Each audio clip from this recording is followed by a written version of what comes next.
Did you know what happened to Nazi wives after the war? While the atrocities committed by high-ranking Nazi officials during World War II are widely known and documented, the lives of their wives after the war have often been overlooked.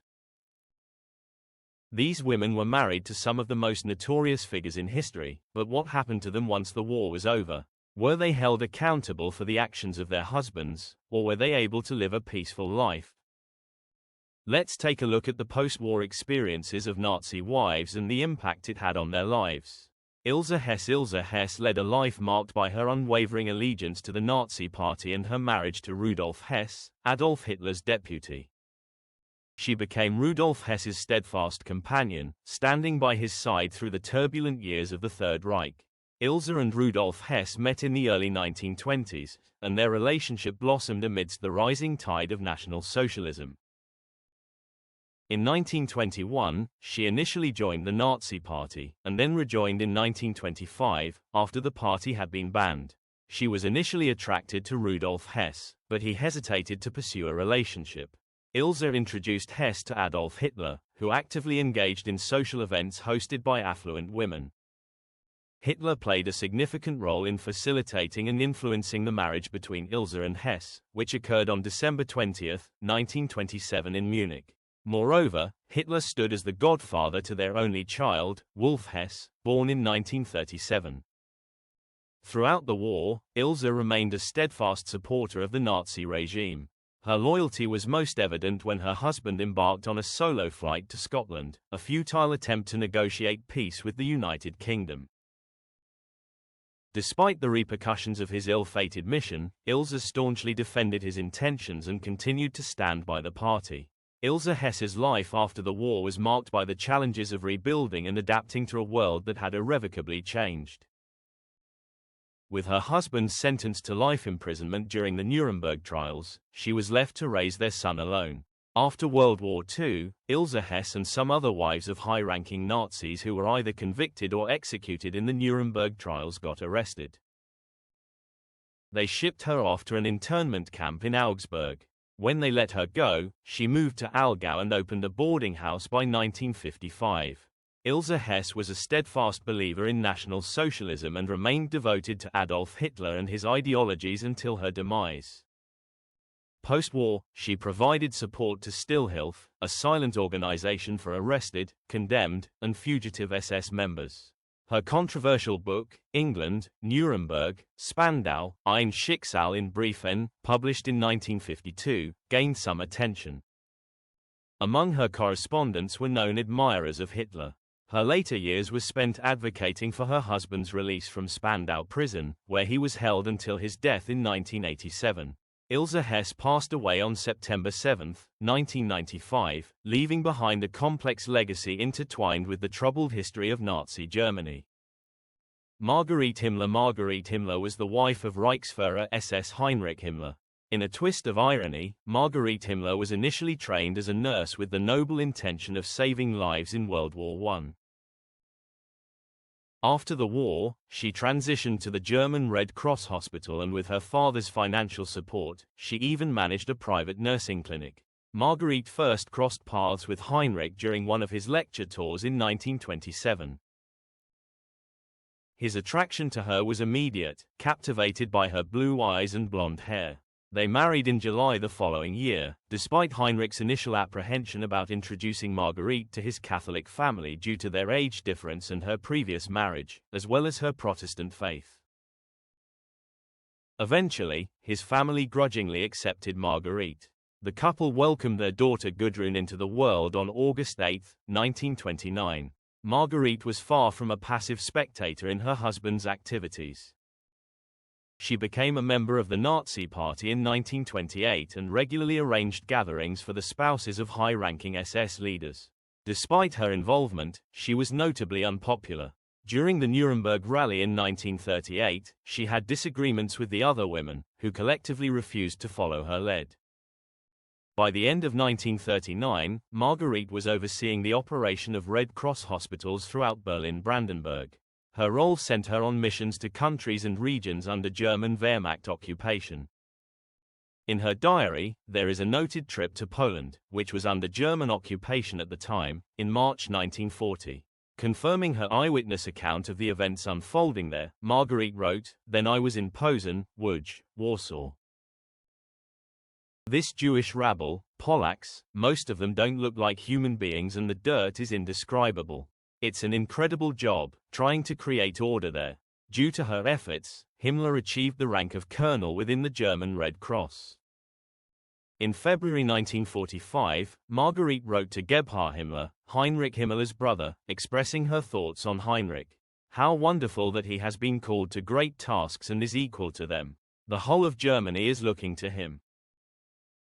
In April 1945, Marguerite and Heinrich Himmler shared a final moment before his death.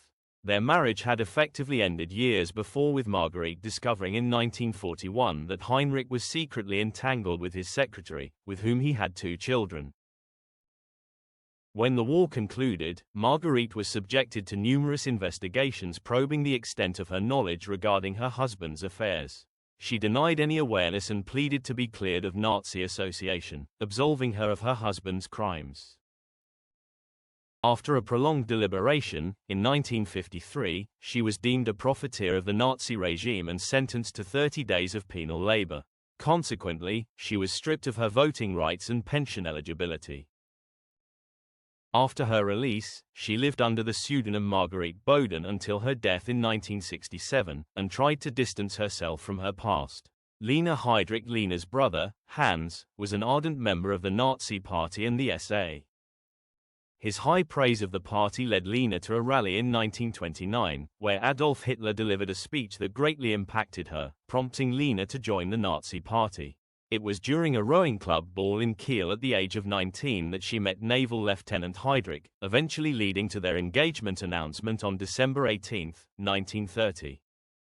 However, the subsequent year saw Heydrich facing charges of conduct unbecoming to an officer and a gentleman for violating an engagement promise to a woman he had been involved with for 6 months prior to his engagement to Lina.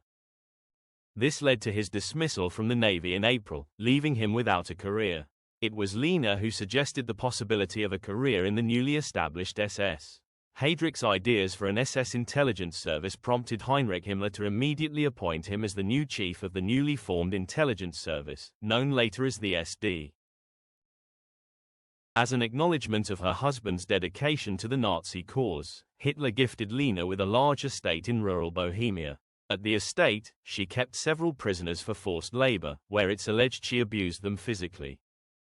The family resided there until April 1945, when they, along with many other Germans, escaped the closing Soviet Red Army. After World War II, Lina was acquitted in the denazification proceedings. Through a couple of court battles against the West German government in 1956 and 1959, she successfully secured a pension, a contentious decision given her husband's significant role in the Holocaust. Despite her conviction and sentencing to life imprisonment in absentia by Czechoslovakia, she managed to avoid serving the sentence. In 1965, during a vacation to Finland, she met and later married Finnish theatre director Mauno Manninen, a move primarily aimed at changing her surname. She managed her first husband, Reinhard Heydrich's former summer house on Fehmarn, turning it into a restaurant and inn until an accident caused a fire. In 1976, she wrote a memoir, Life with a War Criminal. She tirelessly defended her first husband's reputation up until her passing at the age of 74 on August 14, 1985. Emmy Göring married the prominent Luftwaffe chief and Nazi Hermann Göring on April 10, 1935. Interestingly, even though Emmy didn't actively seek membership, she was gifted a Nazi Party induction as a Christmas present in 1938. Emmy Göring held the responsibility of being Hitler's hostess at numerous state functions before the start of World War II. Her self-proclaimed status as the First Lady of the Third Reich led to a significant rift with Hitler's would-be wife, Eva Braun, whom she kept several prisoners for forced labor on her estate, where it's alleged she physically abused them. The family lived there until April 1945, when they, along with many other Germans, escaped from the advancing Soviet Red Army. After World War II, Lina was acquitted in the denazification proceedings. Through a couple of court battles against the West German government in 1956 and 1959, she successfully secured a pension, a contentious decision given her husband's significant role in the Holocaust. Despite her conviction and life sentence imprisonment in absentia by Czechoslovakia, she managed to avoid serving the sentence. In 1965, during a vacation to Finland, she met and later married Finnish theatre director Mauno Manninen, a move primarily aimed at changing her surname. She managed her first husband, Reinhard Heydrich's, former summer house on Fehmarn, turning it into a restaurant and inn until an accident caused a fire. In 1976, she wrote a memoir titled Life with a War Criminal. She tirelessly defended her first husband's reputation up until her passing at the age of 74 on August 14, 1985. Emmy Göring married the prominent Luftwaffe chief and Nazi Hermann Göring on April 10, 1935. Interestingly, even though Emmy didn't actively seek membership, she was gifted a Nazi Party induction as a Christmas present in 1938.